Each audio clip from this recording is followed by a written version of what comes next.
সাভারের আশুলিয়ায় ঝুট ব্যবসা নিয়ন্ত্রণ নিয়ে দুই গ্রুপের মধ্যে ধাওয়া পাল্টা ধাওয়া ও গুলি ছোড়ার ঘটনা ঘটেছে। এ ঘটনায় ঘটনাস্থল থেকে ৬ জনকে আটক করেছে পুলিশ। আজ মঙ্গলবার বিকেলে আশুলিয়ার বাইপাইল এলাকায় প্রুডেন্ট ফ্যাশন এলটিডি পোশাক কারখানার সংলগ্ন এলাকায় এ ঘটনা ঘটে। পরে ঘটনাস্থল থেকে ৬ জনকে আটক করা হয়। প্রাথমিকভাবে আটকদের বিস্তারিত তথ্য নিশ্চিত না করলেও ৬ জনের আটকের কথা নিশ্চিত করেছে পুলিশ। পুলিশ জানায়, বিকেলে কাইচাবাড়ি এলাকায় দুই গ্রুপ মুখোমুখি অবস্থান নেয়। এক গ্রুপের হাতে দেশীয় অস্ত্র ছিল। মুখোমুখি অবস্থানকালে এক গ্রুপ অপর গ্রুপকে লক্ষ্য করে গুলি ছোড়ে। খবর পেয়ে ঘটনাস্থলে গিয়ে ৬ জনকে আটক করে পুলিশ। আটকদের জিজ্ঞাসাবাদ চলছে।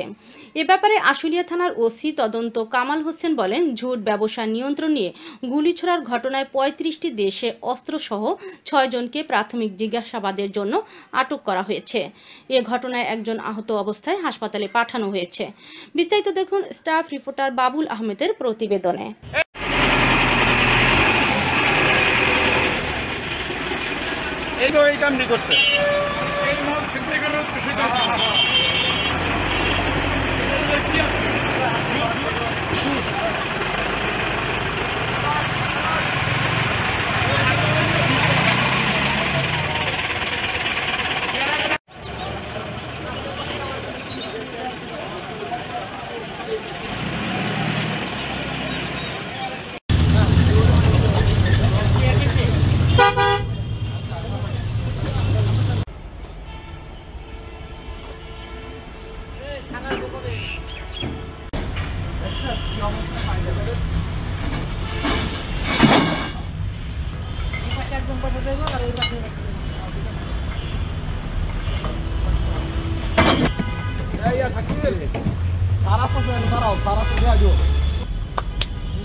কারণ আপনি